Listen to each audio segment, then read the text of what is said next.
DeFazio for 5 minutes.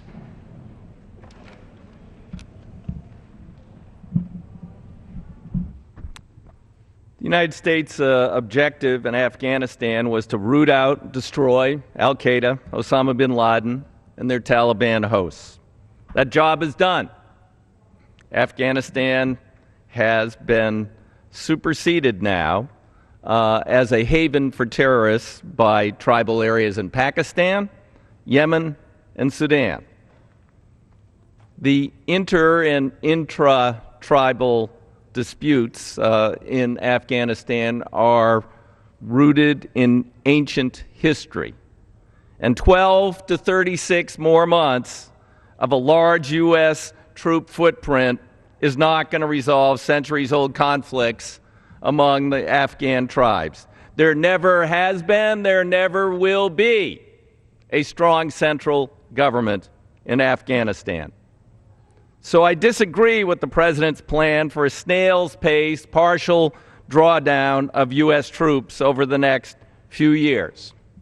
We should do it much more quickly and leave only a residual force to prevent a terrorist takeover. There were only a few thousand troops there when we drove out the Taliban and when we pursued Osama bin Laden. Unfortunately, we lost an early opportunity to capture and kill him because of mistakes by then-Secretary Donald Rumsfeld. But that being done, the President did say something last night with which I strongly agree. He said, "America, it is time to focus on nation building here at home." I couldn't agree more. I've been trying to do that for the last 2.5 years, but running into roadblocks down at the White House when I try and rebuild the nation's transportation infrastructure. Now let's just think for a minute.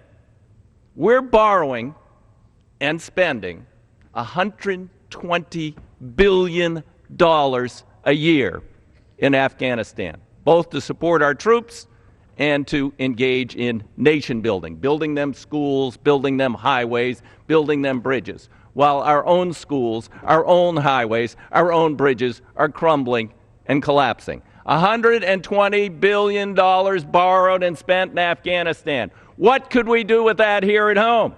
We could begin to address the backlog of 150,000 bridges on our national highway system that need repair or replacement, the $70 billion backlog on our transit systems for basic capital maintenance, let alone new investment in new transit systems to more efficiently transport our people, to deal with the 40% of the pavement on the national highway system that's substandard, to deal with congestion in our major cities and our ports, to move freight and Americans more effectively. And in addressing that with $120 billion that we're borrowing and spending in Afghanistan today, and instead spending that money here at home, we can put over 3 million people to work. Not just construction workers. People say to me, well, Congressman, I don't work in construction. It's not just construction. We have the strongest Buy America requirements of transportation of any part of the government. That means when you buy a transit vehicle, it's going to be made in America. That's manufacturing, that's software, that's engineering, design. It goes all across the economy. It's small business suppliers, minority suppliers under the laws. We could put millions to work and stimulate our economy if that money was spent here. Last week, I confronted the President's deputy economic advisor, Mr. Furman, over these issues, and he did admit that instead of more tax cuts, which isn't putting anybody back to work, that's their one nostrum, which seems to have been adopted by the Obama administration. Hasn't worked for a decade, but if we cut them even more, that'll work then. It doesn't work. Investment works. We know it works. Let's invest. But the President's deputy economic advisor said, well, can't do that. Can't get the money to do that, but we can do a Social Security tax holiday and borrow $200 billion more and not put people back to work. Come on. Let's follow up on what the President said last night. Let's get serious about it, and let's make the investments here. America, it is time to focus on nation building here at home and put our people back to work and assure prosperity for future generations.